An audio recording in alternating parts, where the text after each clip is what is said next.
Now on Eyewitness News, harassment at school. Could your child be a victim? And also tonight.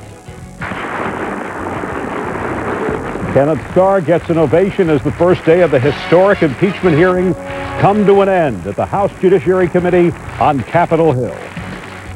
Live from Independence Mall, KYW3 Eyewitness News. It's been a day and night of nearly non-stop testimony, questions, finger-pointing, and controversy. Eyewitness News reporter Ren Scott is live at the White House with more, and it's not all over yet, though. Right, Ren? Indeed, Trina. Some 10 hours of testimony have now come to an end, but the House Judiciary is now expected to go behind closed doors to determine if there are any more witnesses they want to call over the next several days. Indeed, it has been a day of very high drama and high-powered partisan politics. And nothing but the truth, so help you God. I do. Just after 10:30 in the morning, independent counsel Ken Starr was sworn in to testify before the Judiciary Committee. Democrats wasted little time letting him know how they felt. The idea of a federally paid sex policeman spending millions of dollars to trap an unfaithful spouse would have been unthinkable prior to the Starr investigation. But Starr remained calm and focused on his mission to read a lengthy account of his 4-year investigation. The evidence suggests that the misuse of presidential authority occurred in the following 10 ways. For more than 2 hours, Starr then offered chapter and verse on how his investigation found that the president misled the public and investigators, abused his power, and lied under oath in both the Paula Jones and Lewinsky matters. He testified that he could not recall being alone with Ms. Lewinsky. That was untrue. He testified that he could not recall ever being in the Oval Office hallway with Ms. Lewinsky except perhaps when she was delivering pizza.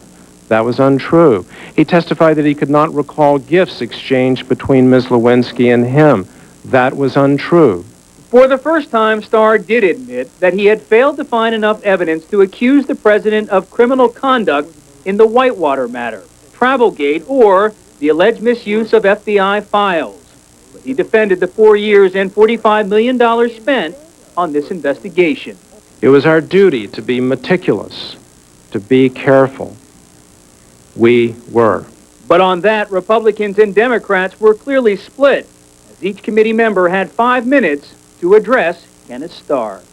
That you have proven yourself to me today to be the fair, competent, meticulous, and thorough person that Attorney General Janet Reno knew you to be when she appointed you. This so-called independent counsel, who has conducted a politically inspired witch hunt in search of a crime to justify 5 years and $40 million in taxpayers' money. Now, one of the major controversies today was how much time the president's attorney, David Kendall, would get to cross-examine Starr. He was supposed to get only 30 minutes. In actuality, he got more than an hour, and he asked some pretty tough questions. There has been no case remotely similar to this in terms of the massive leaking from the prosecutor's office, and I think we know I totally disagree with that. That's an accusation, and it's an unfair accusation. I completely reject it. I think it is the duty of the prosecutor. Now, it is expected that the Judiciary Committee will move ahead and vote articles of impeachment, but then the matter will go before the full House, and the new Republican leadership in the House has already said they do not want to go forward with impeachment. They want to put this matter behind them as soon as possible. So, for all intents and purposes, Ken Starr went before the TV cameras today and the American public to try to sell the integrity of his 4-year investigation. That's the latest live at the White House. I'm Ren Scott, KYW3 Eyewitness News. All right, Ren, thank you so much. Now, the president is attending economic meetings in Japan and saw only a brief TV clip of today's impeachment proceedings. During a televised town meeting, though, in Tokyo, a woman, through a translator, asked the president how he asked his family's forgiveness. Did they really forgive you, Mr. President? Well, I did it in a direct and straightforward manner, and I believe they did, yes. But that's really a question you could ask them better than me. The president is said to be preparing right now for a speech in Tokyo, where it's already Friday. Mixed reaction tonight among people Eyewitness News talk with tonight about the impeachment hearings. He got caught with his pants down, and I think he needs to pay the price. I think that impeachment is the way to go. That didn't change my opinion. I think it's just all a circus act going on, and I still find it entertaining. I am sick of it. And I still love Clinton. We hired him as a president, and that's it. I think we should just leave his personal life alone. I totally advocate the impeachment of President Clinton. Get him out of there. And if he didn't tell the truth, as far as I'm concerned, that's perjury, and I believe that perjury is an impeachable crime. There was also mixed reaction from a famous political odd couple visiting Philadelphia tonight. James Carville is a Clinton advisor. His wife, Mary Madeline, is a Republican strategist. And as Eyewitness News reporter Colette Cassidy shows us, they have very different opinions on the president's problems.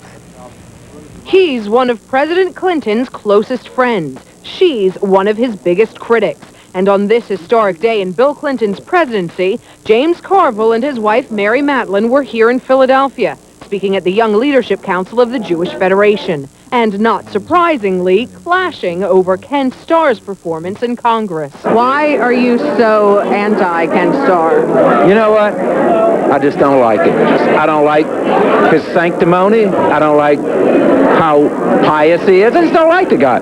I think what my husband has done, and I mean this from my bottom of my heart, is just as loathsome a thing as I've ever seen. And he's demonized a guy who is in no position by virtue of the statute to defend himself. Defending the president, however, is different. Carville once again coming to Clinton's defense and pointing to the president's high approval ratings.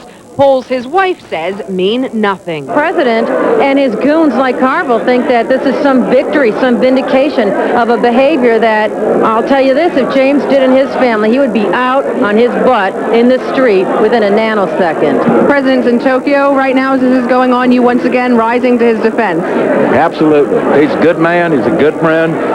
He's done a great job as president. Well, Carville was also asked when he would take time off. And he said, quote, "When you're helping President Clinton, there are no off years because you never know what's around the corner." Live in the newsroom, I'm Colette Cassidy, KYW3 Eyewitness News. It's amazing they stay married. Colette, thank you. Okay. In other news from our area tonight, a story that sends chills through every parent. A teacher charged with sexually assaulting one of his students. Robert Hall, who teaches at Voorhees High School in Camden County, is charged with assaulting a female student over a 6-week period last spring. The student turned 16 years old during that period. Police say the sexual assaults happened at school and at the teacher's home. A Philadelphia police officer is facing manslaughter charges tonight. District Attorney Lynn Abraham announced that Officer Christopher D. Pasquale will be charged with the shooting death of Donta Dawson. The 18-year-old was sitting in his parked car in North Philadelphia last month and reportedly refused to get out. Policemen say Dawson suddenly raised his left hand and they thought he had a weapon. That's when Officer D. Pasquale opened fire. Dawson's mother thinks the charges shouldn't be manslaughter, but murder. Well, I think he should be charged with murder, too, because if there was any citizen out here, they would have been charged with murder right away. D. Pasquale is currently awaiting arraignment. In the Thomas Capano murder trial today, Capano's lawyers attacked his former mistress's credibility on the witness stand, saying she changed her story too many times to be believed. Deborah McIntyre has been involved with the married attorney since 1981, admitted she lied to a federal grand jury at Capano's request. But she said now she's telling the truth when she says she bought Capano a gun and never saw it again.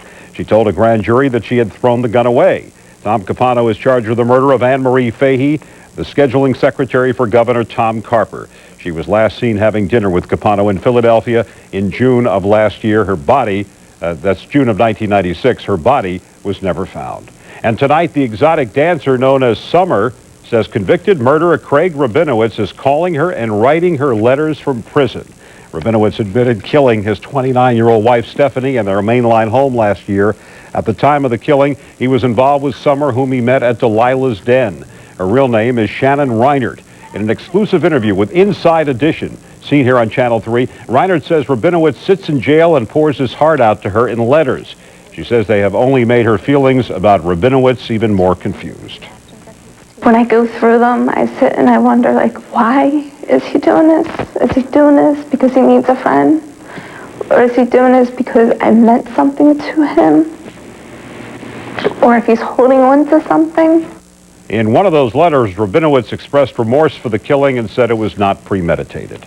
Classes haven't been canceled, but getting there is the problem for students caught in the middle of a Montgomery County school strike. Bus drivers and custodians walked off the job and onto the picket lines today. That action after 11 months of negotiations over pay and health care. No word on how long this strike will last. Meantime, the schools will have extended hours from 6 a.m. to 6 p.m. to accommodate parents who now have to drive their children to and from school. Coming up. Former au pair Louise Woodward will be headed back to court. We'll tell you why. And is your child facing fear at school? See the warning signs in tonight's Eyewitness News Extra. Dave? Well, Trina, looks like a rainy end to the week. What about the weekend? We'll check your exclusive 5-day forecast. It's all straight ahead on Eyewitness News. Eyewitness News tomorrow morning. Mother always said eat right, right? Now studies prove that good nutrition could help your children avoid a serious debilitating disease. Plus weather and traffic every 15 minutes. Watch Eyewitness News tomorrow morning at 5:30. Please do not do this during the following commercial for the Toys R Us Bigger Than Big Toy Clearance Sale. Because if you'll miss fabulous savings on thousands of toys, games, and video games during our Toys R Us Bigger Than Big Toy Clearance Sale. Savings up to 50% on toys like these, and these, and these. Up to 50% savings on more toys like these, and these, and these, and those. See, you missed some. Over $100 million in savings throughout our stores and Toys R Us Bigger Than Big Toy Clearance Sale. Don't even think about it. On the next Sally. How do you think you look? Fat and ugly. Sally called in her makeover team. Now it's a whole new attitude. Help my troubled teen. Next Sally. Tomorrow at 4 on KYW3. You are looking live at the Hard Rock Cafe, the spinning guitar in Center City, Philadelphia, the Marriott there in the background. We have some changing weather on the way. Will it change again in time for the weekend, though? That's the question. We'll have the answer for you in just a couple of minutes. Next time you need to look good for a meeting, remember, we'll press any suit you bought from the Men's Warehouse for free, which sure beats trying to do it yourself. The Men's Warehouse. You're going to like the way you look. I guarantee it. The new toys are here. New toys? Where are we going to put new toys?